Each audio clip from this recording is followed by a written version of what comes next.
Okay, so got my car started. This is a cold start. It's been sitting 2 months. We're just gonna let it run, warm up. We're gonna talk a little bit about battery draw and stuff. A couple big spots, and this is on the forums, is your pop-up headlights. If they're down, but they're not all the way down, it may cause like a draw on your battery.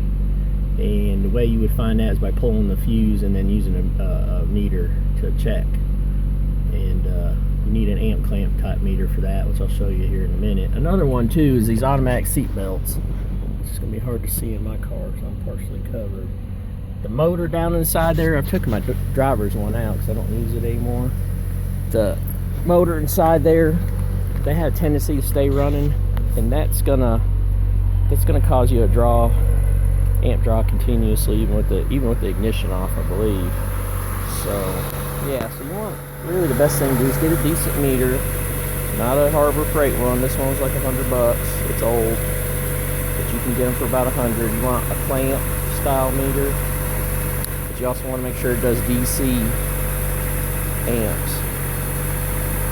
You need DC on a car. It costs you a little more. There's AC clamps out there only that are super cheap. They're just not going to help you. And then you're going to read your, like right now, see the battery's charging about 7 amps.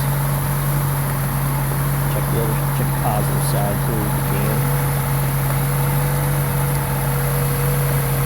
Yeah, that's good.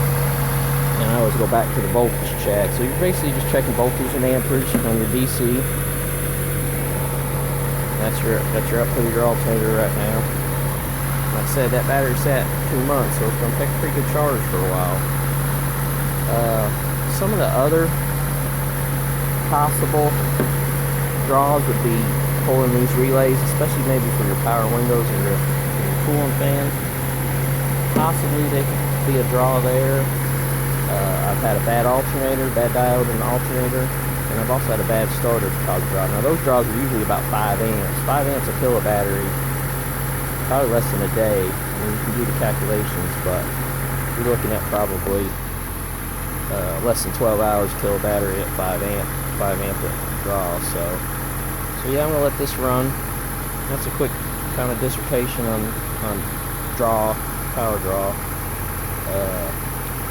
And we'll go from there.